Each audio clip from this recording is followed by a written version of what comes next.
It's your host Jacob Verna, and we're live in Dallas. We're at SEC Media Days. We just got finished up with our coverage with Brian Kelly, with Harold Perkins, Garrett Nussmeier, Mason Taylor. We got those interviews getting edited for you right now. We're gonna have them uploaded in about an hour or two, I would say. We got this hotel Wi-Fi, so we're relying on that. But I'm gonna give you a quick update. All in all, it's been a pretty good media days. You see Brian Kelly say, the usual. He addresses the defense and just the overall remodel. He addresses Blake Baker's implementation to the scheme. We'll kind of dive in a little bit on that as well. But to start things off, we just talked with SEC Commissioner Greg Sankey. It was a pretty good update because, we talk about the SEC expansion. We talk about the rumors of, is Clemson going to join? Is Florida State going to join? What are they going to do with their departure to the ACC? And based on what he said, the 16 teams now are your 16 teams for tomorrow. And I'm not saying that Greg Sankey doesn't want another SEC expansion, but, they want to focus on what they have on their plate right now. And Brian Kelly, he was a little more upbeat. He was, I'm not going to say he wasn't upbeat before, but this year you kind of get that feeling, that year 3 feeling for BK. They asked him about that directly. They asked him about the team's progress. And Coach Kelly mentioned, they're on track. This team is on track for the year 3 projections that a lot of people have been holding them to. And the team's on track comparatively the other teams Brian Kelly has coached in year 3.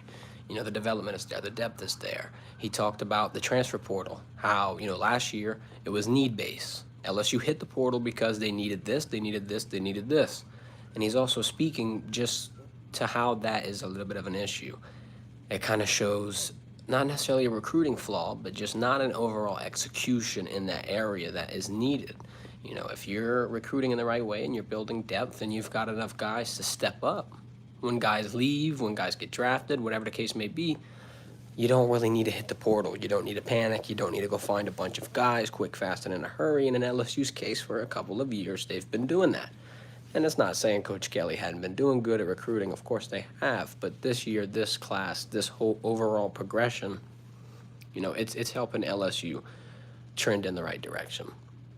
And, just to kind of talk a little more about what Coach Kelly said. He was talking about Blake Baker and Blake Baker's implementation. And one of the biggest things that he said is that Coach Blake is getting the players, excited to play for him. They're excited to play in this scheme. It's not just X's and O's.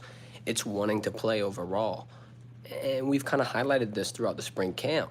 You see him wearing the cleats. You see him get active. You kind of talk to whether it be Harold Perkins or other defensive guys like Jacoby and Guillory. He's like, no, bro, he's not going to ask you to do anything that he wouldn't do himself. He's a very good coach in a sense of he's able to rally the guys and rally the troops. Let's kind of talk about what Harold Perkins was saying. You don't get to see Harold Perkins do interviews much. And like I said, our interview with Perk will be dropping soon. We're getting it edited right now. We're taking a little bit of a break. We're going to have Lane Kiffin coming in soon in about an hour. But with what we've talked about with Perk, first things first, he gained like over 20 pounds. He's sitting at 220. He's going to be inside the box, sure. And we made a little mention of that to him, just about the overall discussion at his position. Is he doing, or not him, but is the coaching staff putting him in the right spot to succeed? A lot of people want to see him just attack a quarterback, get on the outside, not necessarily play on the inside. When you hear Harold Perkins on the inside, a lot of people get worried. So I think, this is just going to be a testament to developing him in his NFL year. And I think, where his focus is, he's comfortable in the scheme. He's comfortable in his new position. He's comfortable in his new body, his new frame. He says not going to slow him down too much, but you got to be bigger to play inside. You got to be bigger to be able to stand in that box and slow them guys down. Now, if you're just asking for my overall take, my overall assessment, there's no way that Harold Perkins will just play in one particular style. Why? Because, the focus, like I said, is going to be on developing him for that next level. It's no secret that Perk is going to be a huge draft pick. He's one of our most talented players, period, not even just on the defensive side of the ball, but for the greater part of a few years, he's been the guy that every coach is circling.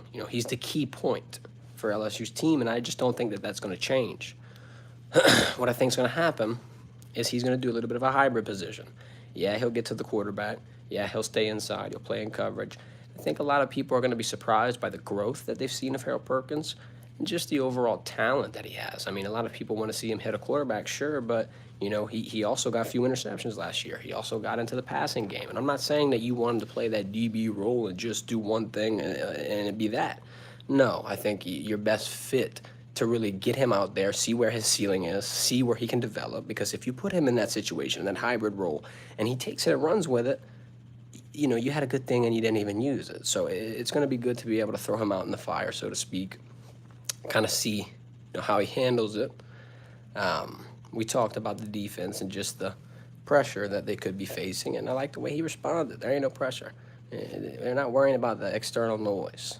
It's all internal right now. Right now, LSU is worrying about LSU. They don't care what anybody on the outside has to say. They're going to stay true to their method, and I feel like that's really what you want to hear. You don't want Harold Perkins to get caught up into what side of the ball or, what spot he's playing, or if he's playing inside, if he's playing outside, or what people are saying about his position, his draft stock, this, that, the third. You want him to get caught up in the game, the season, the new scheme with the new coach. They all sung their praises. Talking to Mason Taylor, kind of switch gears a little bit. One of the first questions I asked him is, Brian Kelly said he was one of the most consistent players that LSU has had. And just what does it mean to hear that, and just kind of what has gone into that? Because, Mason Taylor, if you dial it back to the freshman year, yeah, you got the 2-point conversion that wins the game against Alabama, and that's his coming out party. But what a lot of people don't realize is just how big of a leader he is in that locker room. Like on the field, Mason Taylor is phenomenal, but that consistency, you see that off the field a little bit more, because he's showing up to the practices, the workouts with the high intensity, with the tutelage. Like, he's able to take a lot of people under his wing, have that veteran mindset, and be that shoulder that a lot of people can lean on. If you dial it back to our interview with Kamorian Pimpton a week or so ago, he said the same thing. He comes in and he looks to Mason Taylor for guidance, and Mason Taylor's there to give it. And, just by speaking to him a little bit and seeing some of the things that he's focusing on, his goals, and just, this overall, I'm not going to say final year, but the 3 guys that we got today at SEC Media Days could all go in the first round, whether it be Garrett Nussmeier, whether it be Harold Perkins, whether it be Mason Taylor. I saw somebody comment that on one of our posts, and it's true. These 3 guys could all hear their name called in tandem with a Will Campbell or an Emory Jones, who are inevitably probably going to go first round as well. I mean, you could see some real big shakeups. And kind of just go on a side tangent about LSU and this overall recruiting scheme, there's going to be a bit of a change potentially. If LSU takes on this international game that Brian Kelly's rumoring next year, a potential LSU in Ireland game, that's going to be huge. That's how you draw people in. That's how you show your brand is on the next level. Hey, we're not just talking about Louisiana, Dallas. We're talking about international, global, worldwide, audience. That will be huge. That's the boost that you really need to be able to stick it to those premier programs that are battling with the NIL, battling with all these different factors that now is college football recruiting. LSU's got something that they can pitch. Plus, if you get LSU in a college football playoff run, if you get them in a situation where more eyes are on them and they're actually being sustainable, more than a double-digit win season, more than just watching somebody hold the Heisman. Let's see, LSU push into an SEC championship. Let's see them push into that college football playoff. And I think that this whole recruiting tune is going to change. I think LSU does stay at the top of the college football program, list, if you will. And just seeing, Garrett Nussmeier around, one of the overall takeaways I can say is, he looks ready. He's got the mindset about him. He just seems like he's taking this role and striding. And I just want to kind of credit him, because a lot of people are talking noise. A lot of people are saying, can he do it? Is Nussmeier going to be as mobile? What's he going to be able to do? I feel like that can be distracting, but just the overall energy he's got, the overall vibe that he's got, it's pretty positive, and it makes you feel like that confidence is brewing, that LSU's not scrambling. I keep mentioning it over and over and over. He's not your run-of-the-mill first-year starter.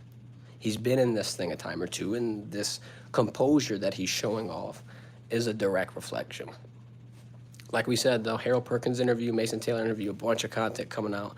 I wanted to do a quick little live update. We're going to be heading back down in about 30 minutes to go interview Lane Kiffin, so be on the lookout for that as well. Our guy Blanche in the chat saying, get it out quick. You don't want anybody else to beat you.